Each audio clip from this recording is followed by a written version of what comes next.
नमस्कार, मी दिलीप स्वामी, जिल्हाधिकारी तथा जिल्हा दंडाधिकारी छत्रपती संभाजीनगर बोलतोय। आत्ताच जिल्हा आपत्ती व्यवस्थापन प्राधिकरण समितीची बैठक संपन्न झालेली आहे।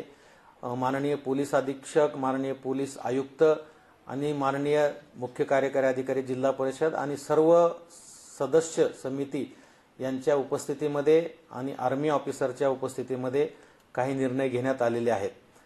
यामध्ये समस्त नागरिकांना आवाहन करण्यात येत आहे की विवाह प्रसंगी आपण कुठलाही ड्रोनचा वापर सद्यस्थितीमध्ये करू नये।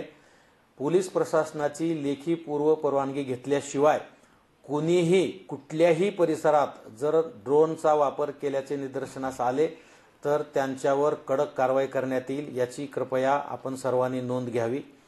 नंबर 2, ब्लॅकआउट ची परिस्थिती जर समजा भविष्यामध्ये आलीच तर त्याची आपली पूर्व तयारी असावी, आपली मानसिक तयारी असावी।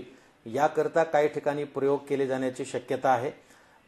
ब्लॅकआउटच्या कालावधीमध्ये शासनातर्फे, विद्युत विभागातर्फे, महापालिकेतर्फे सर्व लाईट बंद केल्या जातील, सर्व विद्युत पुरवठा बंद केला जाईल। पण आपण स्वतःहून आपल्या घरचे इन्व्हर्टर किंवा जनरेटर त्या काळामध्ये चालू ठेवायचे नाहीत। आपल्या घरच्या कुठल्याही लाईट, मग त्या बाहेर उद्यानातील असतील, घरावरच्या असतील, परिसरातील असतील किंवा घरातल्या असतील, त्या सुद्धा लाईट बंद करायचा आहे आणि कंप्लीट ब्लॅक दिसलं पाहिजेत, कंप्लीट अंधार दिसला पाहिजेत, अशा पद्धतीची आपली तयारी असली पाहिजेत। म्हणून आपण घरच्या प्रत्येक सदस्यांना ही गोष्ट अवगत करा। ब्लॅकआउट ऑफिशियली घोषित झाल्यानंतर खिडक्यांचे पडदे हे अतिशय जाड असले पाहिजेत, आतला कुठलाही प्रकाश बाहेर येता कामा नये। मोबाईलची बॅटरी किंवा आपली रेग्युलर बॅटरी आपल्याला वापरता येणार नाही।